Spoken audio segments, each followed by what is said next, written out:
I got interested in Mack trucks, so I thought that I'd like a pickup, and I found this pickup in Marvin Comer's, and then my son and I restored 98% of it, and he painted it, and I built the new body for it, and tailgate and everything. It's a little rare because built for the Army Corps of Engineers, and they wanted 20-inch wheels on it. So they built 12 or 13 of these, about 39 to 42. This was delivered in 42.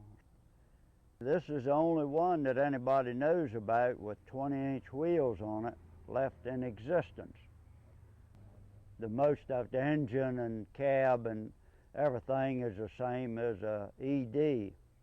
This is a DE, so it's a little bit rare on that account.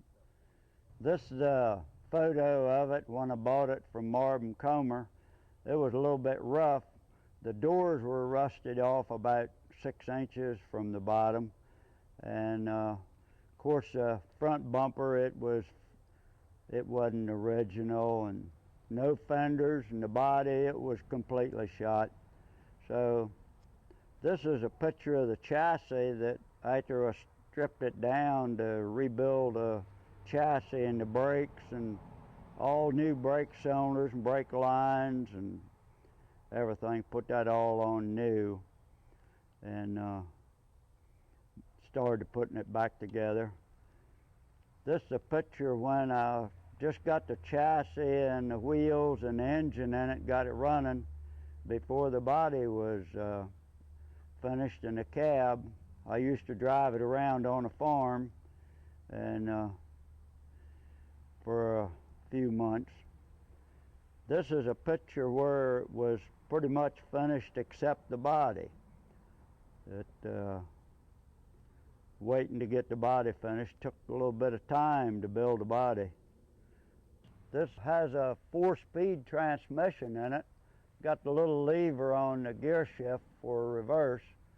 That was because the Army wanted it slow speed, and in the Army's specifications, they never want this truck to run over 35 miles an hour. It has a 5.57 rear in it, and it's got a little Continental engine in it, and it's made for crash work on airports, is what I understand. And that's the reason they had a 4-speed and a low rear in it. But I'll show you the tailgate. The tailgate's a little rare. We built the whole thing, Roy Jr. and I. Got little thumb latches. See here, work the tailgate.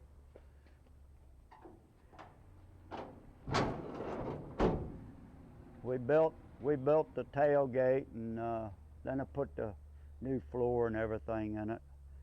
Bent the bumper. The bumper's all built, fabricated right at the shop.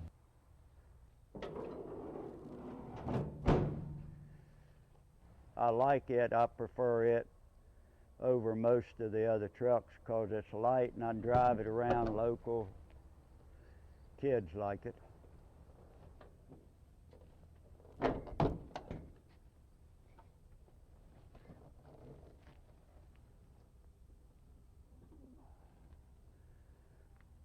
This is a Continental EN12, 226 cubic inch. Mack company didn't build anything that small, so they bought these engines from Continental for all the little EDs and the DEs and EEs. And another thing neat under this engine compartment is this little light. So if you had to work on it at night, you could turn the light on, see what you was doing. There's one of those on each side of the engine compartment. So it's a little bit different. Got a little grease cup on top of the fan, water pump to grease the water pump. But that was pretty neat. You could just give her a couple turns and grease the water pump. Things were a little bit different in '39 than they are today. These little turn signals were kind of rare. Back in those days, they had a little arrow on them. They had this little parking light on top. I think that's right neat.